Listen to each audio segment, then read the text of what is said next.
scheme in the man cave. Completion date January 10th. So, all right, let me turn this around. All right, I don't know where to start. I've got a whole bunch in my head. First of all, I put on this jersey before I made this video because there's just a whole bunch of Sean Lee hate going on. It's making me go crazy or whatever because everybody's just drunk with Rolando McClain. Rolando McClain is playing great. He is. Nothing to take away from his playing. He's nasty. He brings the edge.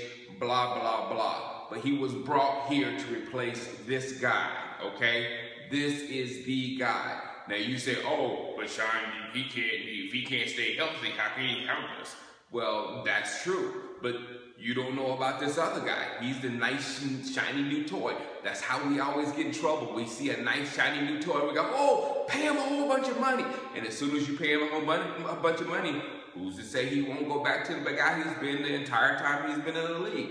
You don't know. So both are a question mark. One's already been paid and one's production is a lot more. 11 interceptions, 2 touchdowns. Basically in 3 years, production. And I can tell you also, if you tell me that, I can also tell you that he is possibly doing the same things that DeMarco Murray did when everybody was ready to throw him out to the trash. DeMarco Murray worked on his body to a T to do what he's doing right now, which is unreal, the amount of carries and the amount of punishment this guy's taking. And we're expecting so much. This is a running back and a middle linebacker. On both sides of the ball, they receive most of the contact. The middle linebacker is in everything. Of course you're supposed to see McClain doing a whole bunch of stuff. He's playing middle linebacker. He's in the mix. Running back is always getting the ball and always taking punishment or blocking or something. He's always in the mix. So these guys that's always in the mix sometimes to get hurt. You got Bowman that's missing huge time. Willis is missing time. The only one that's been a stud is Kuechly, who I wanted badly. But just calm down on the Sean Lee hate. That's it. Let's get to Philadelphia. Now, the issues. Last video I said about if we lose all 3, if we lose 2 or whatever, then, you know, possibly Jason Garrett might leave. And there's been a talk about Jason Garrett. And we see the progress in this football team. We go, well, Jason Garrett has done a good job. And I agree. Jason Garrett has done a good job. The progress of this team has jumped tremendously. But then, on the other side of the coin, oh, by the way, TV's coming today. It's going to be right there in the man cave. But on the other side of the coin, the team that we're facing, you got to look at somebody like Chip Kelly, who came in here with a scheme that we all didn't believe in. It's just a college scheme or whatever. But it's still working. It's still working. And it's getting more returns from a last year you took a second-year quarterback, Nick Foles, that had never played before in his life. You took him, you put him in the offense, and you almost broke them records. You know, this year you take Mr. Butt Fumble, you put him in that offense, and he's killing people.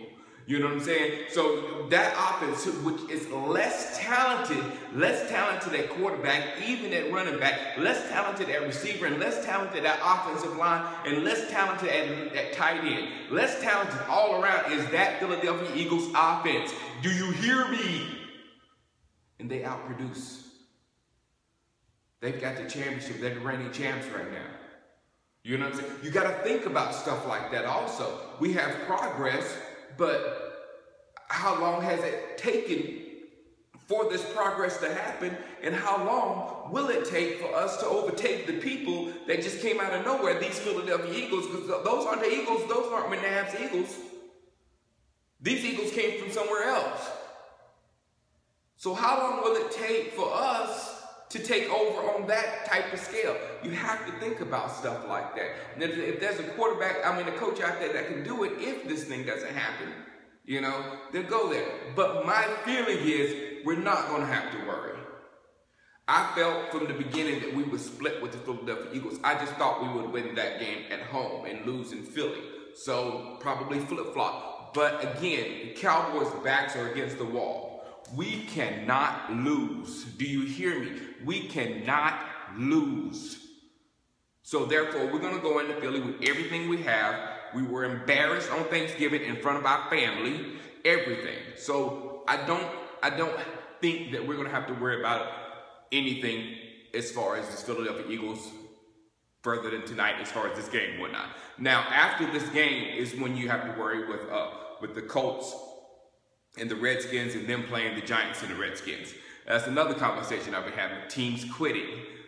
I don't really believe in the, oh, wow, let's get up in the morning and play spoiler. I'm so excited. Today I get to go out and spoil somebody's season. Oh, yeah. No, that is a human thing that is drummed up within the guy to get themselves up to playing the game.